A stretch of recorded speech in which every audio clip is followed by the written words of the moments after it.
Charada, duas caras e espantalho no mesmo filme? Marlon Wayans como Robin? Como seria o terceiro filme do Batman que nunca foi lançado? Com o sucesso de The Batman na primeira semana, é bom ver como finalmente um filme de herói pode ter um tom sombrio, ser longo e ainda assim ser bem atrativo nos dias atuais. Mas The Batman não é o primeiro filme a seguir essa linha mais dark, e sim o filme de 1989 com a direção do Tim Burton. Servindo de inspiração para Batman, a série animada, que é um dos melhores desenhos de super-herói de todos os tempos. A quase trilogia de Tim Burton fez muito bem nos cinemas. Com Batman de 1989 e Batman Returns de 92, Tim Burton trouxe dos quadrinhos o lado mais sombrio do personagem, que não tinha sido explorado em live action ainda. Para saber mais sobre as curiosidades de bastidores desses dois filmes, você pode conferir no canal Replay, que não só recomendamos, mas também tivemos o prazer de participar. Hoje vamos ver o terceiro filme que acabou não sendo lançado. Isso mesmo, se você imaginou que Batman Eternamente era a continuação que Burton tinha imaginado para o Batman, você está errado. Bem, nem tanto assim. E para falar disso eu vou chamar o Rafael do canal Replay. É com você, Rafa.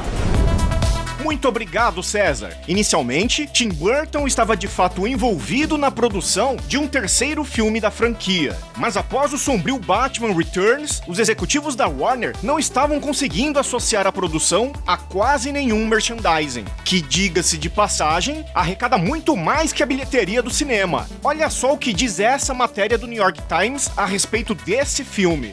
Uma enxurrada de produtos licenciados, desde camisetas até cereal do Batman, gerou uma receita adicional no varejo de mais de 500 milhões de dólares. Muito mais que a bilheteria mundial do filme, que não chegou nos 300 milhões. Daí fica fácil saber o que é mais lucrativo. Afinal, é um personagem muito popular entre a garotada que assistia os desenhos e lia os quadrinhos do Homem-Morcego. Então, os brinquedos vendiam muito. E para piorar essa situação, surgiu um problema com o McDonald's. Afinal, uma visão mais sombria do Batman, juntamente com o vilão Pinguim, com suas atitudes violentas e aquela gosma preta nojenta escorrendo pela sua boca, impactaram as vendas do McLanche Feliz, que contavam com a saída de seus brinquedos oficiais do filme.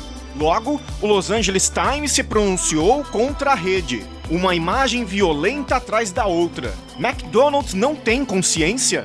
E numa forma desesperada, a princípio, o McDonald's tentou dar um verdadeiro migué, dizendo que se tratava apenas do personagem do Batman, sem vínculo direto com o filme, e que não estava lá para promovê-lo. A própria Warner tentou sustentar essa ideia e alegou que a promoção do McLanche Feliz não tinha vínculo com o Batman mais velho do filme e que foram cuidadosos com isso.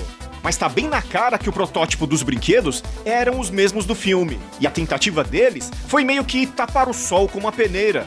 Então, a situação ficou tensa entre McDonald's e Warner Bros., que por sua vez, tomou a decisão de afastar Tim Burton da produção de Batman 3. Daí não demorou muito para Michael Keaton, o até então protagonista Batman, abandonar o papel. De acordo com sua própria declaração no podcast do Hollywood Reporter, não tinha como o filme ser bom quando o próprio diretor Joel Schumacher disse que por que tudo precisa ser tão sombrio? Então tivemos aquele Batman super colorido e family friendly que conhecemos. Por ironia do destino, Michael Keaton acabou protagonizando a história da ascensão do próprio McDonald's em 2016. Mas afinal, quão diferente seria o terceiro filme do Batman de Tim Burton? Vai daí, César! Muito obrigado, Rafa. É que nem aquele meme, né? Warner sempre acabando com as expectativas dos fãs. Então, vamos falar do que interessa. O terceiro filme de Tim Burton. O filme Tim Burton se chamaria Batman Continuous e continuaria diretamente de onde acabou o Batman Returns. Keaton ainda estaria no papel de Batman, e temos até uma noção de como seria seu traje.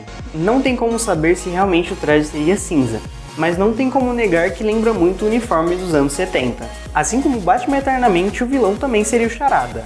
Mas não, ele não seria interpretado pelo Jim Carrey, e sim por ninguém mais ninguém menos do que Robin Williams. Se bem que há rumores que Robin Williams teria recusado o papel por estar chateado com a Warner, que teria dado o papel de Coringa para Jack Nicholson.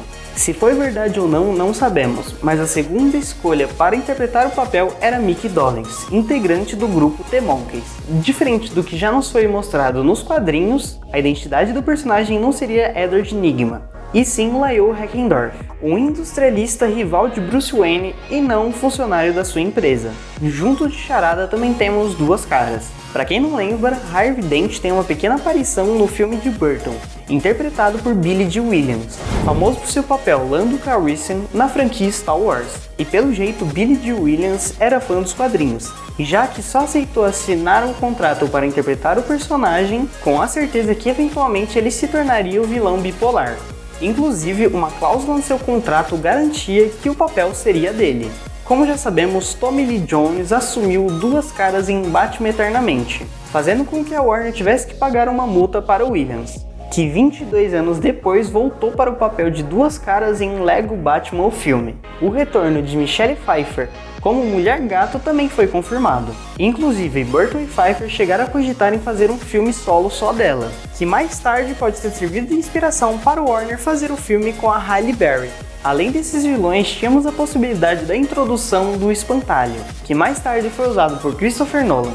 Tim Burton tinha planos de trazer ele em um dos seus futuros filmes. Em um dos tratamentos de roteiro, o diretor planejava trazer o vilão às telas na forma de Brad Dourif, famoso por fazer a voz do Chuck da franquia O Brinquedo Assassino.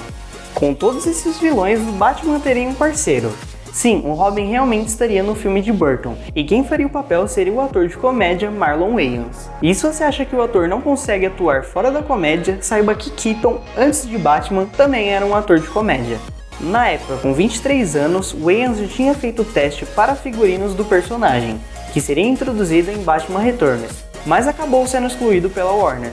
Wayans, que na época não era famoso, e tinha assinado o contrato para o personagem. A Warner novamente teve que pagar uma multa ao ator para que Chris O'Donnell assumisse o papel. Muita informação para um filme só. Você acha que iria funcionar ou ficaria ruim?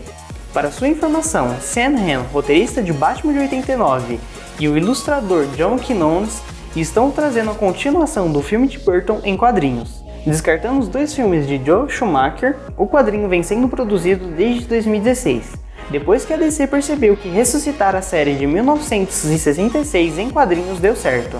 Para trabalhar melhor os personagens nessa primeira continuação, tivemos apenas Harvey Dent e Duas Caras do Billy Dee Williams, o Robin planejado para Marlon Wayans e a volta da Mulher Gato. Dependendo de quando você estiver assistindo esse vídeo, nem terminou de lançar nos Estados Unidos, já que é previsto para o término no meio de 2022. E como é assim, ainda não tem previsão de lançamento no Brasil. No mais é isso, espero que tenham gostado, não esqueçam de curtir, compartilhar e se inscrever. Até a próxima!